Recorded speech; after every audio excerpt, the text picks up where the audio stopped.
This video is going to show you how to customize the header of your website that you get from Rentalsetup.com. If you aren't already using the Rentalsetup.com platform to rent out your rental merchandise like party supplies and construction equipment, head over to Rentalsetup now. To customize how your navbar looks, you can access the header, navbar settings by clicking on the admin button after you log in. Only you can see the admin button as a site owner. Then click on Customize Header button. That takes you to the navbar settings page. I will now add a drop-down link to the navbar. The parent name of the drop-down I'm creating is Inflatables. When users click on Inflatables, they will see other links in the drop-down. One of the links name they will have them see is in the drop-down is Obstacle Courses.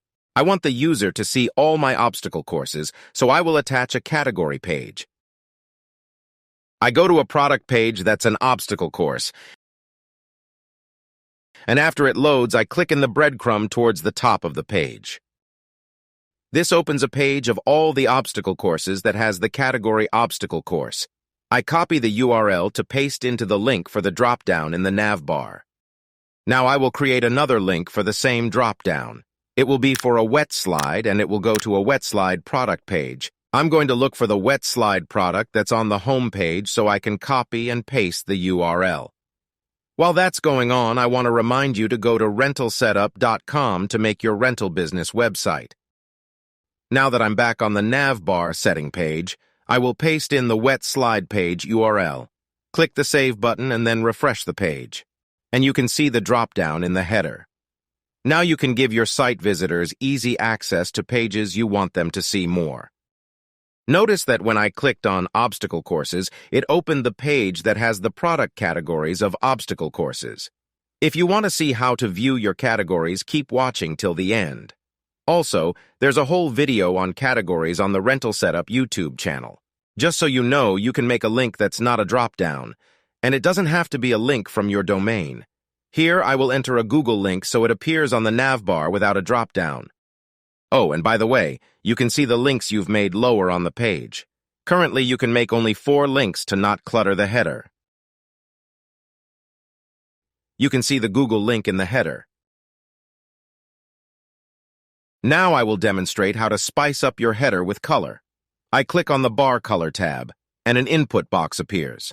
Click in the input box and a color picker appears. Start by clicking inside the larger rectangle inside the color picker pop-up. Then you are able to click on the small height rectangle that has different colors. If you click on the smaller colorful rectangle first, it might not work. Once you picked your color, click anywhere on the screen except the color picker.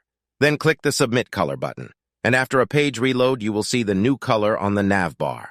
Now that I have my desired nav color, I want to make adjustments to the logo. I can add an image or change the text.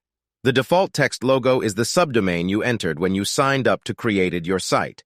To change the text logo, click on the Text Logo tab in the navbar settings page. Enter the text logo and click Submit. Reload the page to See the Changes. If you don't want to have a text logo and you want to use a logo as an image, you can click on the Text Logo tab and then click on the Set Image Logo Here button. Once that page is loaded, make sure the Logo button is clicked. Then click on the Image Upload area. Select your logo.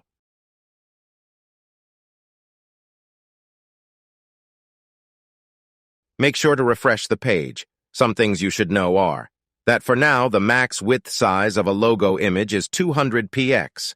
This prevents cluttering of the navbar. Also, the greater the height of the logo, the greater the height of the navbar will be. Please make sure your image is cropped to the essential part of your logo. Try to make your logo more horizontal, longer in width than height. Now that you've seen how to do some customization to the navbar, we will now discuss the category page you saw before. I mentioned that I was going to show you how to view categories when we were talking about how to add a category page to the navbar dropdown. To view the categories, you can go to the Create or Edit page for products. I'm on the Create page and see a settings icon next to text that says Enter Categories. I click on the settings icon, and a dialog with a list of categories shows up. In that dialog, you can view and edit the categories for all your products. To see the subcategories, you can click on the drop-down next to a category. This was the video on how to customize your header. Make sure to check out our YouTube channel to learn other ways how Rentalsetup can help you succeed with renting out your rental products online. Start building your website for free and get rental jobs. Go to rentalsetup.com now.